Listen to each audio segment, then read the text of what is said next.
moment. This is a workforce crisis. It needs to be answered at appropriate pay. Stop.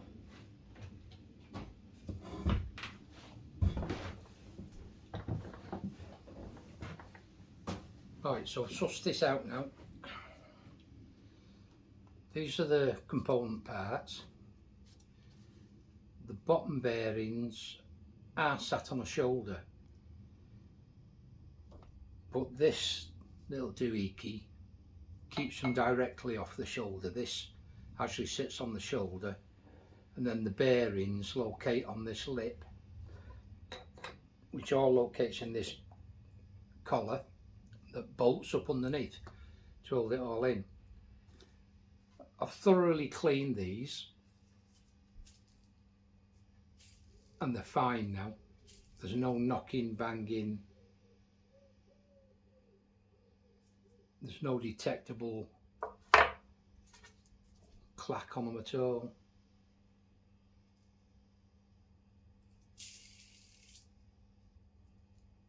There might be on that one actually. Anyway, I've just looked at the prices of them two bearings, and they're 107 quid each plus VAT. Bearing Boys do an equivalent, an SK, that are 45 quid a piece plus VAT. So I think it's going to be them. I doubt I'll ever wear it out again, but I don't particularly want to put it all back together if it's not going to be 100%.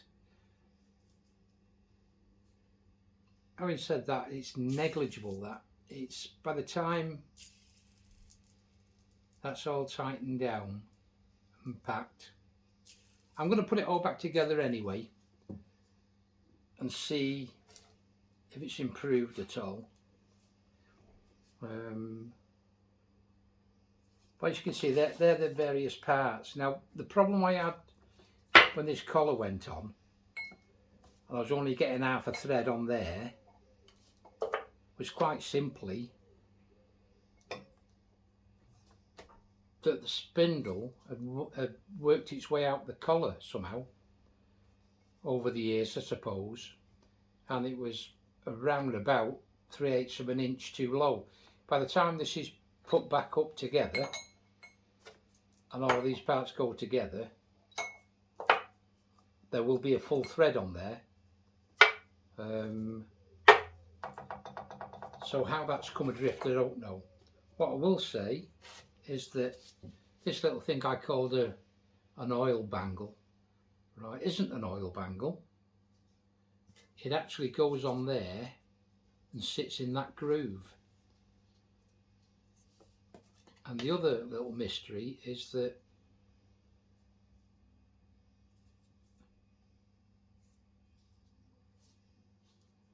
there's a grub screw missing from here, and this grub screw, you can't see it. I won't even offer it up to the camera because you can't see it properly. It's tightened down. Once this is tightened onto the thread and it's all solid, the grub screw is then tightened down, and there's a little block, threaded block here, that pushes forward just marginally and locks the thread, stops this backing out. And that's what's gone wrong. That little grub screw has disappeared somewhere. I can't find it in the grease, can't find it inside the spindle, so I shall replace that and then bang it all back together, offer it up, get it back into the head and run it up and see how it goes. If it's okay, I won't spend 100 quid on the bearings. If it isn't okay, I'll have to spend it, and that'll be another video when they come and we refit it. But now I know how it all comes apart and goes back together, we'll be all right.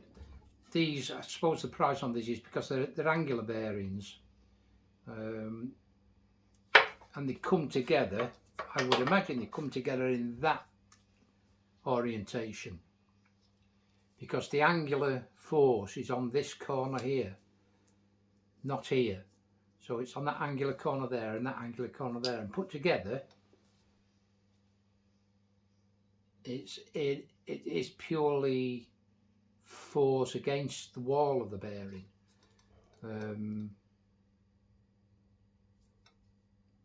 I can't imagine why it would be that way round, which is the way it came off. That is then open to grease, I suppose, but that is shut to grease. So, you know, that's the way I'm going to put them back on anyway. I've decided. So I'll clean this up a little bit. Just wants a bit of degreaser on that. It's just dried grease. Find a grub screw for that, and then we'll put it all back together. And I'll bring you back when it's put back together. So that's it then. That's problem solved on that one. No mystery anymore as to that. So if anybody else is thinking of stripping it down, they can see what's going on. I haven't taken the top bearing out of the shaft of the quill. I've yet to do that, but I'll get this reassembled first and then we'll have a look at that one. Ta-ra for now.